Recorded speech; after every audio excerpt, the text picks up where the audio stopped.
If you want a massage practice in New York, listen up.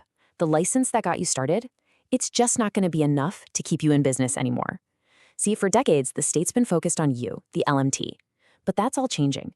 New legislation is shifting the focus from you to your actual business.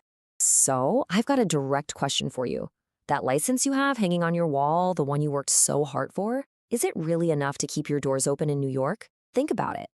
Well, the short answer is a flat-out no. I hate to be the bearer of bad news, but under this new proposed law, your personal LMT license just isn't going to cut it anymore. There's a whole new state mandate coming, and it's aimed squarely at your entire business.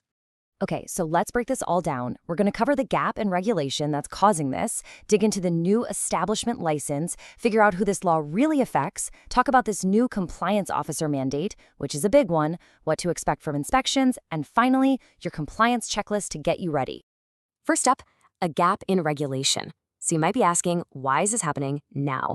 Well, it all boils down to a pretty big gap in the old system, and believe me, the state is moving to close it fast. So here's the absolute core of the shift. It's huge.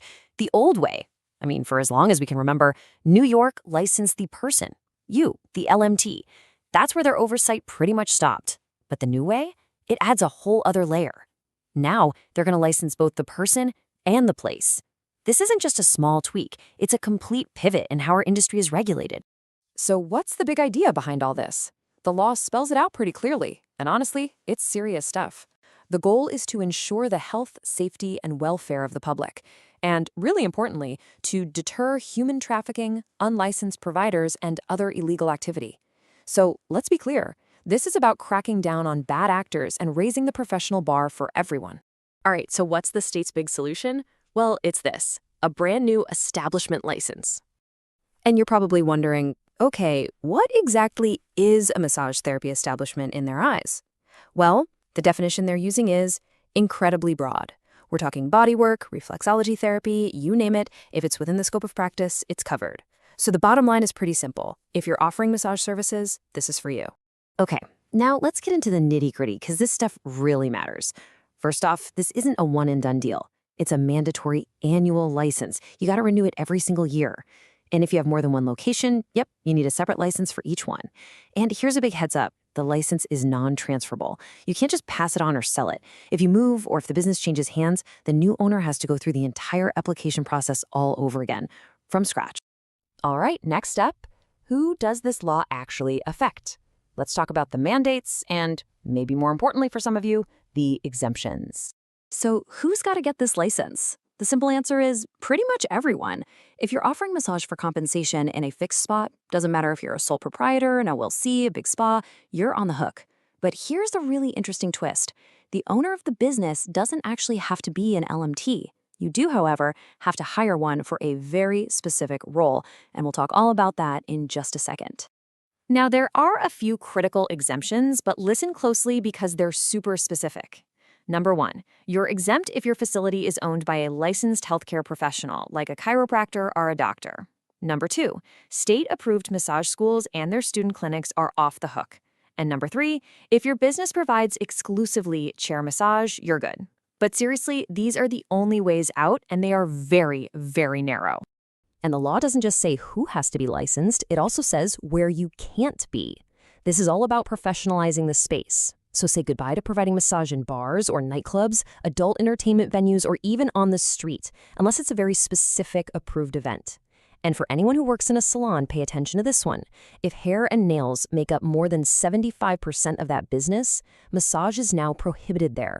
Okay, let's talk about what is, without a doubt, the biggest operational change in this entire law: the mandatory compliance officer. And I'm not exaggerating. The bill says, and I'm quoting here, each massage therapist establishment shall designate a licensed massage therapist to be the compliance officer. The key word there is shall. That's legal speak for you have no choice. It's not a suggestion, it's a mandate.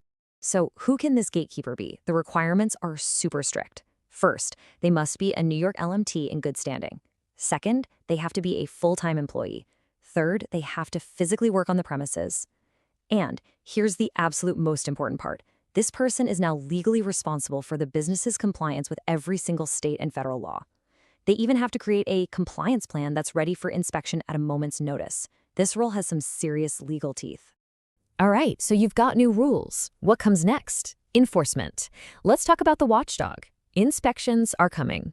So what's the timeline? Well, the clock starts ticking the second this bill gets signed. You've got 90 days, and then it's live. The law takes effect, and inspections can begin. And when I say inspections, I mean unannounced surprise visits. They can show up anytime during business hours. No phone call, no heads up. So when that inspector walks through your door, what do they want to see? The law is crystal clear on this. They're looking for 3 things, but need to be displayed conspicuously, right out in the open. Number 1, your new massage therapy establishment license. Number 2, the current registration of every single LMT working there. And number 3, your most recent inspection report.